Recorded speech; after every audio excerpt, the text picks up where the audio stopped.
Hello बच्चों, नमस्कार। मैं जितेंद्र आप लोग का अपना यूट्यूब चैनल अध्ययन गुरु में स्वागत करता हूं। बच्चों, आज का टॉपिक है भारत में राष्ट्रवाद के अंतर्गत महात्मा गांधी द्वारा सत्याग्रह का विचार। तो सत्याग्रह के साथ साथ हम लोग इस टॉपिक में कवर करेंगे रोलेक्ट एक्ट के बारे में और जलियांवाला बाग हत्याकांड के विषय में। तो देखते हैं कि सत्याग्रह का अर्थ क्या होता है। यह सत्य तथा अहिंसा पर आधारित एक नए तरह का जन आंदोलन करने का रास्ता था। महात्मा गांधी जब साउथ अफ्रीका में थे तो वहाँ पर देखा था उन्होंने कि नेल्सन मंडेला और उनकी टीम ने सत्याग्रह जो है किस प्रकार किया था। शांति से सत्य के आधार पर उन्होंने वहाँ पर जन आंदोलन किया था। इसी से महात्मा गांधी प्रेरित होकर के भारत में भी सत्याग्रह करने का विचार किया। तो महात्मा गांधी के सत्याग्रह का अर्थ क्या है। सत्याग्रह ने सत्य पर बल दिया। महात्मा गांधी जी ने कहा, सत्याग्रह के द्वारा हम लोग सत्य के मार्ग पर चलते हुए आंदोलन करेंगे। गांधी जी का मानना था कि यदि कोई सही मकसद के लिए लड़ रहा हो, उसे अपने ऊपर अत्याचार करने वाले से लड़ने के लिए ताकत की ज़रूरत नहीं होती है, बल्कि अहिंसा के माध्यम से एक सत्याग्रही द्वारा लड़ाई जीती जा सकती है। तो गांधी जी का कहने का मतलब ये था कि कोई भी व्यक्ति यदि हम पर अत्याचार कर रहा है तो उसका विरोध करने के लिए हमें ताकत नहीं चाहिए, बल्कि हम सत्य के रास्ते पर चलते हुए, अहिंसा के मार्ग पर चलते हुए अपने जो है सत्याग्रह के माध्यम से उस लड़ाई को जीत सकते हैं। गांधी जी द्वारा भारत में किए गए सत्याग्रह की शुरुआत। तो जैसा कि हम लोग जानते हैं कि महात्मा गांधी सन 1915 में दक्षिण अफ्रीका से भारत लौट आते हैं। जब वो दक्षिण अफ्रीका में थे तो दक्षिण अफ्रीका में वह तमाम तरह के समाज सेवा में लगे हुए थे, जिसमें कि प्रथम विश्व युद्ध में जो भी सैनिक आहत होते थे उनके लिए उन्होंने एम्बुलेंस की सेवा भी शुरू किया था। तो उसी एम्बुलेंस की सेवा के अंतर्गत अंग्रेज़ों ने उन्हें कैसर ए हिंद की उपाधि दिया था। इसका मतलब होता है भारत का राजा। तो महात्मा गांधी सन 1915 ईस्वी में अफ्रीका से भारत लौट आते हैं। गांधी जी की जन आंदोलन की श्रृंखला को सत्याग्रह के नाम से जाना जाता है। भारत में सबसे पहले चंपारण, जो कि आज बिहार में है, में सन 1917 में दमनकारी व्यवस्था के खिलाफ नील की खेती करने वाले किसानों को प्रेरित किया था। तो गांधी जी द्वारा जो सबसे पहला जो है उनका जन आंदोलन था, सत्याग्रह था, वह 1917 में बिहार के चंपारण में हुआ था, क्योंकि वहाँ पर अंग्रेज़ों ने किसानों को फोर्सपूर्वक, बलपूर्वक जो है नील की खेती करने के लिए प्रेरित किया था। सन 1917 में ही गुजरात के खेड़ा के किसानों को कर में छूट दिलवाने के लिए उनके संघर्ष में समर्थन दिया। फसल खराब हो गई और प्लेग महामारी के कारण किसान लगान बकाया की यानी कि लगान जो है चुकाने की हालत में नहीं थे। जो बकाया लगान था वो किसान नहीं दे सकते थे। तो सन 1917 में खेड़ा के किसानों में जो किसानों को लगान आते थे गवर्नमेंट की तरफ से, वो चाहते थे कि जो सूखा अकाल पड़ा हुआ है, जो प्लेग की महामारी फैली हुई है, जिससे उनको हानियाँ उठानी पड़ी है, कम से कम ब्रिटिश गवर्नमेंट इस लगान को छूट दे दे। तो वहाँ पर जो है महात्मा गांधी जा कर के किसानों के साथ मिल करके जन आंदोलन करते हैं। यह भी सन था सन 1917। तो 1917 में महात्मा गांधी ने दो आंदोलन किए। पहला था चंपारण बिहार में, जो नील की खेती के लिए था। दूसरा था गुजरात खेड़ा में, जो किसानों को लगान में छूट के लिए की गई थी। उन्होंने तीसरा जो सत्याग्रह आंदोलन किया था गुजरात में ही सन 1918 में कपड़ा फैक्ट्री में काम करने वाले मजदूरों के समर्थन में सत्याग्रह आंदोलन किया था। क्योंकि सन 1918 में जब कपड़ा फैक्ट्री के मजदूरों ने हड़ताल किया था, उस समय फैक्ट्री के मालिक जो है मंदी के कारण किसानों को, ये जो मजदूर थे, उनको जो है पेमेंट नहीं कर रहे थे, जिसके तहत महात्मा गांधी वहाँ जा कर के उनके साथ आंदोलन करते हैं। और यह आंदोलन जो था वह वेतन को बढ़ाने को लेकर था, प्लस जो बकाया उनका जो तनख्वाह थी उसको भी लेने के लिए यहाँ पर आंदोलन किया गया था। अब देखते हैं कि रोलेक्ट एक्ट क्या है। रोलेक्ट एक्ट जो है सन 1919 में एक प्रस्तावित एक्ट है। रोलेक्ट एक्ट का मुख्य प्रस्ताव क्या था, क्योंकि इसके अंतर्गत राजनीतिक कैदियों को बिना मुकदमा चलाए 2 साल तक जेल में रखने का प्रस्ताव था। तो जब अंग्रेज़ों ने देखा कि प्रथम विश्व युद्ध समाप्त होने के बाद भारतीय नेताओं के द्वारा अंग्रेज़ों से मांग की गई कि उनको जो है स्वाधीनता प्रदान की जाए, उनके लिए कुछ विशेष जो है कार्य किए जाएं। तो ब्रिटिश जो गवर्नमेंट है उनके अपने वादे पर मुकर जाती है, जिसके कारण से भारत में राजनेताओं द्वारा जन आंदोलन जो है किया जाता है। तो गवर्नमेंट जो सरकार है, जो इंग्लैंड की सरकार है, ब्रिटिश सरकार, वो चाहते थे कि रॉलेट एक्ट ला करके लोगों को बिना मुकदमा चलाए 2 सालों के लिए जेल में बंद कर दिया जाए, जिससे कि उनकी मांगें पूरी ना हो सकें। रॉलेट एक्ट का उद्देश्य क्या था कि भारत में राजनीतिक गतिविधियों का दमन करना था, क्योंकि राजनीतिक गतिविधियाँ हैं, यदि वह गति प्रदान होगी तो जनता में जागरूकता फैलेगी और यहाँ पर अशांति हो सकती है। इसलिए रॉलेट एक्ट जो है लाया गया। अब देखते हैं कि रॉलेट एक्ट जो है अन्यायपूर्ण क्यों था। क्योंकि भारतीयों की नागरिक स्वतंत्रता पर प्रकाश डाला गया था। रॉलेट एक्ट में था कि जो भारतीय लोगों की स्वतंत्रता है इसमें विघ्न पड़ गया था, क्योंकि एक शक के आधार पर बिना किसी कारण के किसी व्यक्ति को 2 साल के लिए जेल में डालना जो है उनकी स्वतंत्रता पर आहत था। अब देखते हैं रॉलेट एक्ट के परिणाम क्या हैं। 6 अप्रैल को महात्मा गांधी के नेतृत्व में एक अखिल भारतीय हड़ताल का आयोजन किया गया। तो यह है डेट 6 अप्रैल सन 1919। महात्मा गांधी ने कहा कि जो है हम एक हड़ताल की आयोजन करेंगे और डेट रहेगा 6 अप्रैल को। अब विभिन्न शहरों में रैली, जुलूस आदि निकाले गए। रेलवे वर्कशॉप में काम करने वाले लोगों ने हड़ताल कर दिया, लोगों ने दुकानें बंद कर दी और स्थानीय नेताओं को इसके तहत जो है हिरासत में लिया गया। यहाँ तक कि बैंक, डाकखानों और रेलवे स्टेशनों पर लोगों ने हमले करना शुरू कर दिए। तो रॉलेट एक्ट को थोड़ा सा विस्तार से देखते हैं कि इसके अंतर्गत क्या होता है, क्योंकि यह क्वेश्चन जो है लॉन्ग आंसर टाइप में पूछा जाएगा, तो आप जो है इसको विस्तार से कैसे करेंगे। तो इंपीरियल लेजिस्लेटिव काउंसिल जो सन 1919 में रॉलेट एक्ट को पारित किया गया, भारतीय सदस्यों ने इसका समर्थन नहीं किया था, लेकिन फिर भी यह अपनाया गया। तो भारत में एक काउंसिल है जिसका नाम है इंपीरियल लेजिस्लेटिव काउंसिल, जो रॉलेट एक्ट को सन 1919 में पारित करती है। इस अधिनियम ने सरकार को राजनीतिक गतिविधियों को कुचलने के लिए असीम शक्ति प्रदान की थी। जो यह एक्ट था वह सरकार को ज़्यादा से ज़्यादा जो है शक्ति प्रदान करता था कि जो राजनेता जो एक्टिव हैं उनकी शक्ति को कम की जाए, जिससे कि सरकार को अधिक पावर मिल सके। इसके तहत बिना किसी मुकदमे के ही आपराधिक कैदियों को 2 साल तक कारावास में बंद किया जा सकता था। यानी रॉलेट एक्ट के अंतर्गत 2 सालों तक किसी भी राजनीतिक गतिविधि में लिप्त व्यक्ति को जेल में डाल दिया जाता था। 6 अप्रैल सन 1919 को रॉलेट एक्ट के विरोध में गांधी जी ने राष्ट्र सुधार आंदोलन की शुरुआत की। गांधी जी और अन्य नेताओं ने देखा कि रॉलेट एक्ट जो है हमारी स्वतंत्रता को आघात कर रहा है, तो इन्होंने इस एक्ट के विरोध में जन आंदोलन करने का शुरुआत किया। हड़ताल के माहौल को भारी समर्थन प्राप्त हुआ। महात्मा गांधी ने 6 अप्रैल को हड़ताल किया था। जन समर्थन जो है बहुत ज़्यादा मात्रा में मिला, क्योंकि लोगों ने दुकानें बंद किया, रेलवे वर्कशॉप बंद किए, लोगों ने जगह जगह पर हमले शुरू कर दिए। अलग अलग शहरों में लोग इसके लिए निकल पड़े, दुकानें बंद हो गई, रेल तोड़फोड़ हुए, मजदूर हड़ताल पर चले गए, आदि जो है कार्यक्रम किए गए। अंग्रेजी हुकूमत ने राष्ट्रवादियों पर कठोर कदम उठाने का निर्णय लिया। जब देखा कि महात्मा गांधी जो है इसके विरोध में जो है जन आंदोलन कर रहे हैं, तो अंग्रेजी हुकूमत ने सोचा कि अगर कठोर कदम नहीं उठाया गया तो यह जन आंदोलन एक बड़ा रूप ले लेगा और उनके लिए जो है एक तरह से घाटे का सौदा होगा। कोई स्थानीय नेताओं को बंदी बना लिया। कई जो है स्थानीय नेता को पकड़ के लोगों ने बंदी बना दिया। महात्मा गांधी को दिल्ली में प्रवेश करने से रोक दिया गया। इसी क्रम में पंजाब में 2 नाम आते हैं, एक डॉक्टर सत्यपाल मलिक हैं और दूसरे हैं सैफुद्दीन किचलू। इसी के तहत जो है आंदोलन कर रहे थे, इनकी गिरफ्तारी हो जाती है। इन्हीं की गिरफ्तारी के कारण जो है पंजाब में, अमृतसर में एक बड़ा जनसैलाब जो है उमड़ पड़ता है, क्योंकि इनका कोई अपराध नहीं था, इसीलिए जो है वहाँ पर जन आंदोलन जो है बहुत तीव्र हो गया।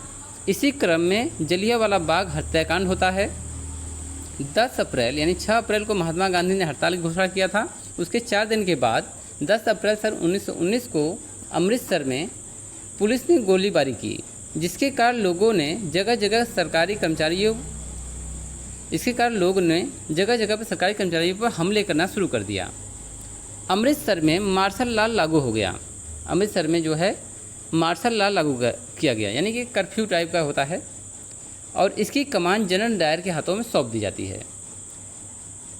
तो 10 अप्रैल को जब पुलिस ने गोलीबारी किया, कुछ लोगों की मृत्यु हो जाती है, तो जनता जो है इससे आहत होकर के जगह जगह पर सरकारी कर्मचारियों पर हमले करना शुरू कर देती है। इसी क्रम में जो है अमृतसर में मार्शल लॉ लागू किया जाता है और इसका कमान जो है जनरल डायर को सौंप दिया जाता है। तो 3 दिन के बाद जलियांवाला बाग का दुखद नरसंहार 13 अप्रैल को वह दिन हुआ जिस दिन पंजाब में बैसाखी मनाई जा रही थी। तो जलियांवाला बाग जो है एक अमृतसर में एक बाग है जो 13 अप्रैल के दिन बैसाख के मेला लगा हुआ था, यानी कि पंजाब में बैसाखी मनाई जाती है, उस दिन यहाँ पे मेला लगा हुआ था। गांव के बहुत सारे लोग जो है जलियांवाला बाग में मेला देखने के लिए शरीक होने के लिए गए, यानी कि वहाँ मेला देखने के लिए गए थे। यह बाग जो है चारों तरफ से बंद था, जितने भी रास्ते थे उसको बंद कर दिया गया। जनरल डायर आता है और वहाँ पर जितने भी निकासी के रास्ते होते हैं बंद करवा करके उस भीड़ पर गोली चलाने का आदेश देता है। इस दुर्घटना में सैकड़ों लोग मारे जाते हैं। सरकार का रवैया बड़ा ही क्रूर था, इससे चारों तरफ हिंसा फैल गई। गांधी जी ने आंदोलन को वापस ले लिया क्योंकि वे हिंसा नहीं चाहते थे। तो जलियांवाला बाग जो हत्याकांड होता है वह 13 अप्रैल सन 1919 को होता है। जनरल डायर ने निहत्थी भीड़ पर गोली चलाने का आदेश देते हैं क्योंकि वहाँ पर जो सभाएं चल रही थी मेले में वह जो है जन आंदोलन यानी हड़ताल को लेकर था। सैफुद्दीन किचलू और सत्यपाल मलिक की जो गिरफ्तारी हुई थी इसके विरोध में लोग सभाएं भी कर रहे थे। बाद में जनरल डायर ने ये बताया कि वह सत्याग्रहियों के जहन में दहशत और विस्मय का भाव पैदा करके एक नैतिक प्रभाव उत्पन्न करना चाहता था। अपने बचाव में उसने कहा कि यदि मैं ऐसा नहीं करता तो लोग जो है नैतिकता के मार्ग से हट जाते और भी ब्रिटिश सरकार के लिए भयावह होता। तो उसने नैतिकता के लिए ऐसा करने के लिए उन्होंने अपना विचार प्रकट किया। तो जलियांवाला बाग का हत्याकांड का प्रभाव पूरे देश में क्या पड़ा? जैसे जैसे जलियांवाला बाग की खबर फैली, उत्तर भारत में बहुत सारे लोग शहरों में लोग सड़कों पर उतरने लगे, हड़तालें होने लगी, लोग पुलिस से मोर्चा लेने लगे और सरकारी इमारतों पर हमला करने लगे। तो उस समय टेलीफोन वगैरह ज़्यादा प्रसिद्ध नहीं था। तो जैसे जैसे जलियांवाला बाग हत्याकांड के बारे में पूरे भारत में पता चलता है वैसे वैसे लोग सड़कों पर उतरते हैं, धरना करते हैं, पुलिस चौकियों में तो है तोड़फोड़ करते हैं, लोग जगह जगह पर जो है सरकारी इमारतों पर हमले करने शुरू कर देते हैं। सरकार ने इस कार्रवाई को निर्ममता से कुचलने का रास्ता अपनाया। अब सरकार ने सोचा कि यदि इसे नहीं कुचला गया तो यह और भी भयानक रूप लेगा। सरकार लोगों को अपमानित और आतंकित करना चाहती थी। सरकार चाहती थी कि लोग जो है अपमानित होकर के घर में बैठें और आतंकित रहें, डरे रहें, जिससे कि उनकी शासन जो है सुचारू रूप से चल सके। सत्याग्रहियों को ज़मीन पर नाक रगड़ने के लिए, सड़क पर घसीट कर चलने और सारे साहिबों को सलाम करने के लिए मजबूर किया गया। तो जितने भी सत्याग्रही थे अंग्रेज़ों ने उनको नाक रगड़ करके सड़कों पर जो है घसीट कर चलने के लिए विवश किया और जितने भी अंग्रेज़ अफसर थे उनको सलाम करने के लिए लोगों को मजबूर किया गया। लोगों को कोड़े मारे गए और एक गांव है गुजरावाला जो पंजाब में है, वहां पर बम बरसाए गए। हिंसा फैलते देख गांधी जी ने आंदोलन को वापस कर लिया। जो रोलेट एक्ट के विरोध में गांधी जी ने आंदोलन किया था, देखे कि अब हिंसा होने लगी है, जिसके तहत उन्होंने कहा कि जो रोलेट एक्ट आंदोलन है इसको वापस कर लिया जाए। तो गांधी जी जो है इसको वापस कर लेते हैं। आंदोलन के विस्तार की आवश्यकता, जब गांधी जी ने देखा कि रोलेट एक्ट जो है कुछ लोगों ने समर्थन किया, यहाँ तक कि कस्बों और शहरों तक ही सीमित रहा, वो चाहते थे गांव का हर एक व्यक्ति आंदोलन में शरीक हो। इसके लिए उन्होंने ये सोचा कि यदि कोई ऐसा आंदोलन चलाया जाए जिससे कि पूरे भारत के लोग जो है हर समुदाय के लोग एकत्रित हों, तो रोलेट एक्ट सत्याग्रह मुख्यतः शहरों तक ही सीमित रहा।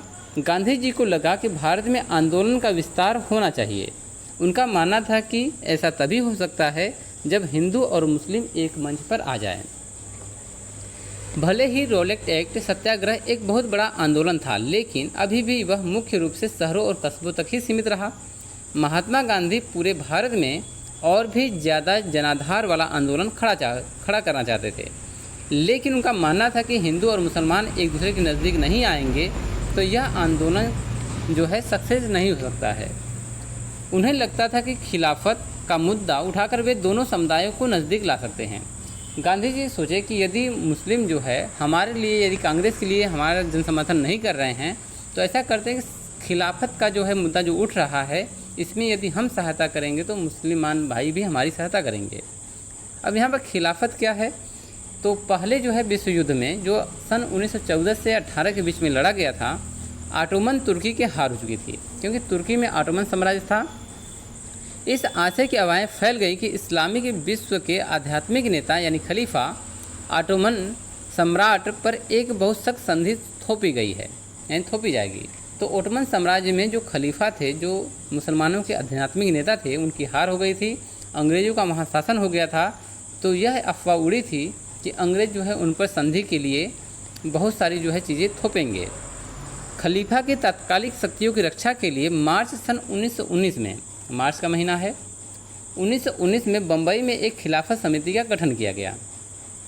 तो यह जो है अप्रैल के पहले की बात है, क्योंकि उसमें जलियांवाला बाग हत्याकांड नहीं हुआ था, तभी जो है खिलाफत जो आंदोलन है उसकी समिति का गठन हो चुका था।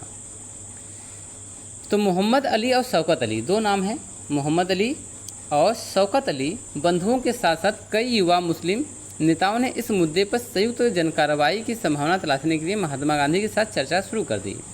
तो यहाँ पर मुस्लिम बंधु जो हैं मोहम्मद अली और शौकत अली, उन्होंने देखा कि महात्मा गांधी से उन्होंने बातें की कि जन समर्थन जुटाने के लिए या खिलाफत करने के लिए हमें हिंदू भाइयों की भी आवश्यकता होगी। तो दोनों दलों ने मिल करके एक आंदोलन करने का विचार किया। तो सितंबर महीना सन 1920 में कांग्रेस के कलकत्ता अधिवेशन में महात्मा गांधी ने भी दूसरे नेताओं को इस बात पर राजी कर लिया कि खिलाफत आंदोलन के समर्थन और स्वराज के लिए एक असहयोग आंदोलन शुरू किया जाना चाहिए। तो उसी समय सन 1920 में सितंबर के महीने में एक कलकत्ता में अधिवेशन होता है कांग्रेस का। उसमें महात्मा गांधी ने कांग्रेस के अन्य नेताओं को ये राजी कर लिया कि हम लोग जो है असहयोग आंदोलन के लिए तथा खिलाफत आंदोलन के लिए हम लोग समर्थन देंगे, क्योंकि यदि हम खिलाफत आंदोलन के लिए मुस्लिम बंधुओं का अगर हम सहायता करेंगे तो वो भी हमारे असहयोग आंदोलन में बढ़ चढ़ के हिस्सा लेंगे, जिससे कि हमारा जो है ये जन आंदोलन पूरे भारत में फैल जाएगा। तो बच्चों यहाँ पर जो है हम लोगों ने कवर किया कि महात्मा गांधी ने सत्याग्रह आंदोलन के तहत कौन कौन से जो है आंदोलन किए। पहला आंदोलन उन्होंने चंपारण बिहार में किया था, जो नील की खेती के लिए था। दूसरा उन्होंने गुजरात के खेड़ा में किया था, जहाँ पर किसानों को भूखमरी यानी कि अकाल पड़ने के कारण, भूखमरी के कारण, प्लेग के कारण जो है किसान वहाँ के लगान नहीं दे पा रहे थे, जिसके कारण वहाँ पर किसान यानी कि उस किसान आंदोलन में महात्मा गांधी पहुँच करके उनके लिए जो एक आंदोलन खड़ा करते हैं, जिसे हम खेड़ा आंदोलन के नाम से भी जानते हैं। तीसरा आंदोलन उन्होंने अहमदाबाद के मजदूरों के लिए किया था, जो सन 1918 में हुआ था। और आगे चल कर के तभी रोलेक्ट एक्ट पारित होता है, जिसमें महात्मा गांधी ने और देश के तमाम नेताओं ने मिल करके उस रोलेक्ट एक्ट के विरोध के लिए जन आंदोलन करते हैं। इसी के तहत इसी क्रम में पंजाब में दो नेता, मुख्यतः सतपाल मलिक और सैफुद्दीन किचलू की गिरफ्तारी हो जाती है, जिसके कारण से वहाँ के लोगों में आक्रोश उत्पन्न हो जाता है। इसी क्रम में 13 अप्रैल सन 1919 को बैसाखी के मेले में वहाँ के गांव वाले जो है शिरकत करते हैं। तो उसी समय जनरल डायर जो है वहाँ पर मार्शल लॉ लागू होने के कारण वहाँ पहुँचता है उस बाग में, सभी रास्तों को बंद करके अंधाधुंध गोलियाँ चलवाता है, जिसके कारण से वहाँ पर सैकड़ों लोगों की मृत्यु हो जाती है। और महात्मा गांधी ने देखा कि यह आंदोलन जो है हिंसक हो रहा है, जिसके कारण से उन्होंने रोलेक्ट एक्ट आंदोलन को वापस कर लिया और पूरे देश में जन आंदोलन को यानी कि जन आंदोलन करने के लिए वो चाहते थे कि हिंदू मुस्लिम एक साथ मिलकर के आंदोलन करें। इसके तहत उन्होंने देखा कि तुर्की में ओटमन साम्राज्य के जो खलीफा हैं वो हार जाते हैं अंग्रेज़ों के युद्ध में, उन पे जो है तमाम तरह की संधियाँ थोपी जाती हैं, जिसके तहत भारत में भी उसके विरोध में यानी खिलाफत आंदोलन शुरू किया जाता है।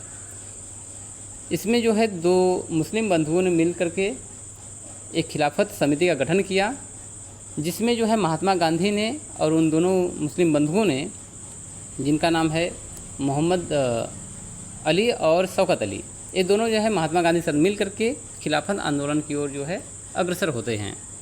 इसी क्रम में कलकत्ता अधिवेशन होता है। कलकत्ता अधिवेशन में गांधी जी ने अपने नेताओं से ये मांग करते हैं कि हमें भी खिलाफत समिति के साथ मिल करके इनका सहायता करना चाहिए।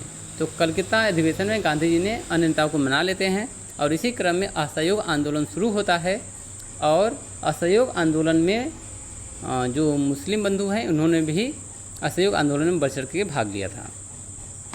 तो अगले टॉपिक में हम लोग पढ़ेंगे असहयोग आंदोलन क्या है, कब शुरू हुआ और यह कब जो है इसे समाप्त किया गया। ये तमाम जो है टॉपिक हम अगले वीडियो में कवर करेंगे। तब तक के लिए धन्यवाद।